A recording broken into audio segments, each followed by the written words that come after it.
Thank you, Dr. Gauli, and the students, your colleagues, and everyone for inviting me to be a guest speaker and to share my knowledge, my knowledge, the things that I learn, my culture. This is actually a passion of mine. I do it every day. It's part of me every day. Okay, playing songs and all of this.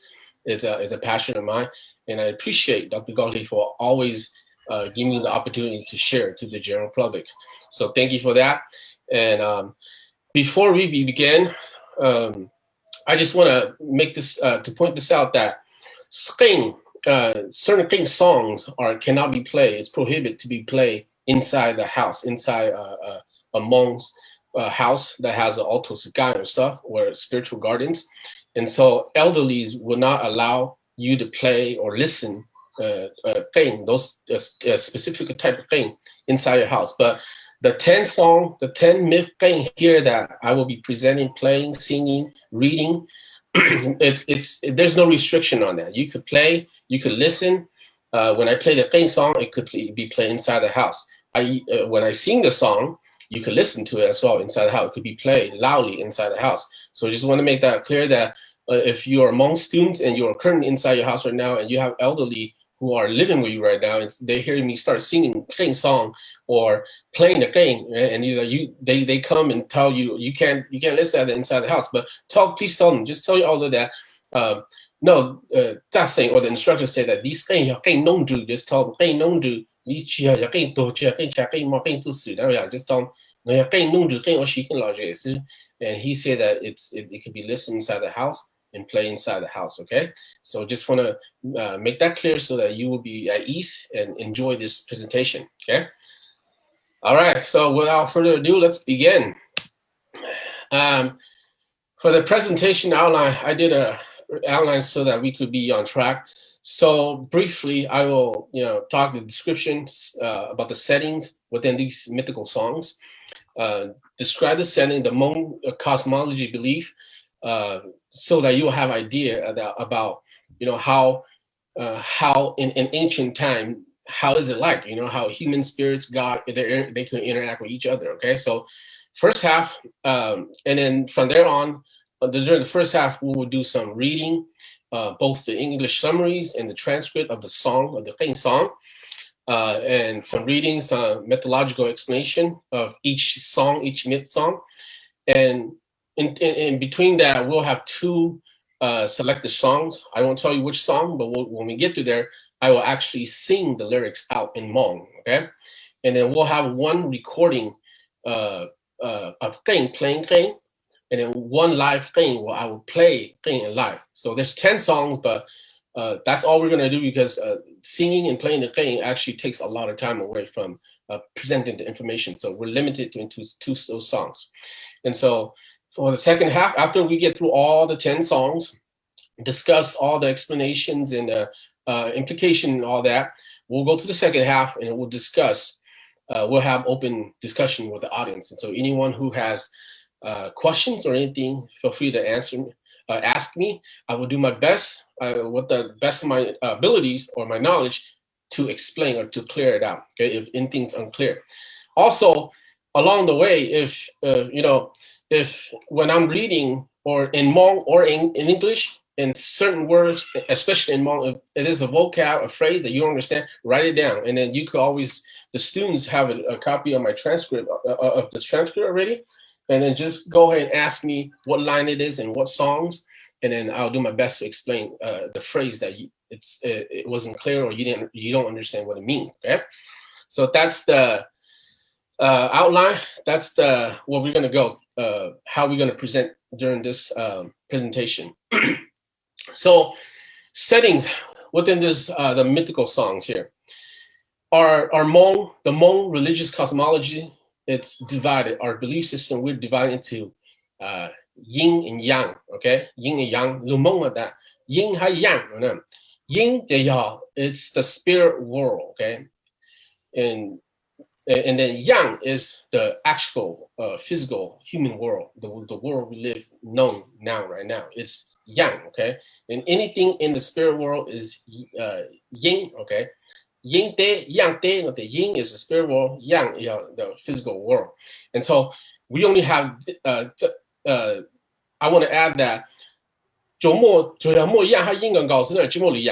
the gods and deities, dragon god, lightning god, they have a specific place where they live, but all of them are considered to be in the yin, in the spirit world only. Only humans are actually in the physical world, okay? But we'll get into that, okay? So after that, the Hmong believes in multiple, in terms of gods and deities, we believe in multiple of them. There's a lot, just like the Greek mythology, they have all kinds of gods too. So similar to that, okay? So when we refer to Jundu or Yalundu, when we refer to Jundu Lundu, it's the God. We're referring to the God that controls everything, okay? Both the spirit world and the human world, the physical, both yang and yin is controlled by God, okay? When we talk about Yosu, Yosu is the lightning god that lives, that's living in the sky, okay? Yajang, they are the dragon god that lives in the ocean, okay?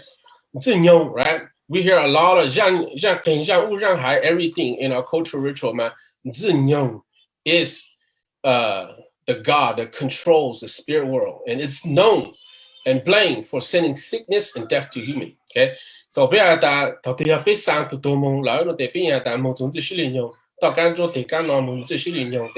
it's always, when we talk about spirit world, then we always say Zinyong's name ahead in front of it.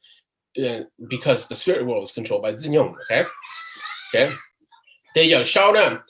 Now, when you hear the word Yao Shao in the English context, in the English summary, when we will have Shao in there. When we say Shao or Yao Shao, depending on the different context or the content of the song, Shao could be many other people. It could be different people, personnel, okay?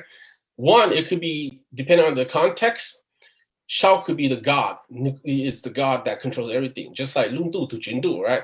Shao could be a deity that controls a certain thing, certain place in the spirit world. And then lastly, Shao could even be a human that has divine power, is able to communicate, connect with the spirit world, and also able to predict the future. So sometimes a human shaman, if they could predict the future, or we sometimes refer them to as Shao too, okay? Depending. So when you hear the word Shao, always read the context, rely on the content, and see what it's referring for. The word Shao too, okay? Other than that, humans we have vital human beings, Hmong people, we have vital spirits and soul that they could travel to the spirit world. If you get scared, suddenly shock you got scared, then your vital spirit could leave your body, and then that's when we do the Kehupli. We call the Hupli ceremonies to call your vital souls and your spirits back to your body, your physical body. And so when our body when we die, then our spirits, those souls and those vital spirit will leave our body and go to different path into the spirit world. Okay, so this is our cosmology belief, our religious belief. Okay, in terms of religion. So within the 10 mythical songs, the settings in here, it's in ancient time. Mainly these are the beginning, the creation of human, earth, and everything, how it's formed to be. So our mythology is set in ancient time, and during those times, humans can communicate and interact with God and spirits. Okay, they're able to communicate, interact with each other. God and spirits can travel between the spirit world and the physical human world. But human cannot cannot travel to the spirit world. However, their calls and their prayers could be heard by gods and spirits. Okay, however, any humans with divine power can travel to the spirit world and communicate with the spirit world as well. When human needs in the physical world, when humans need help or encounter any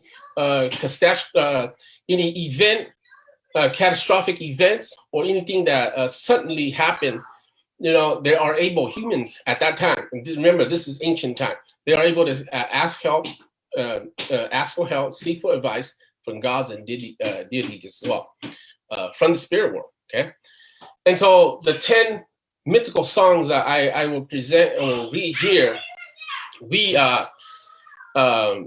It's just one piece of the puzzle, okay? One piece of the big overall puzzle of a big picture of the Hmong mythology. Hmong mythology, in terms of creation, human creation, how the world is shaped, how everything back then in ancient time. The 10 songs are just 10 pieces of that entire puzzle, okay? That puzzle could have 40, 50 other pieces that, if you want to know the entire mythology, you have to go talk to elders, see if they have these songs, other pieces of puzzle, and then you have to connect those puzzles together in order to see the overall big picture. And which myself, I don't too. This is all the song I have, and so this is how as much as I know too.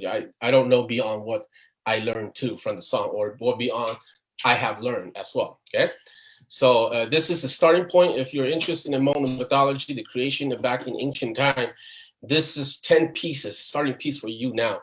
And then you could go learn, ask Hmong elders who have these type of stories, a myth, and then try to connect, and maybe you'll see a better picture of the Hmong mythology. Okay.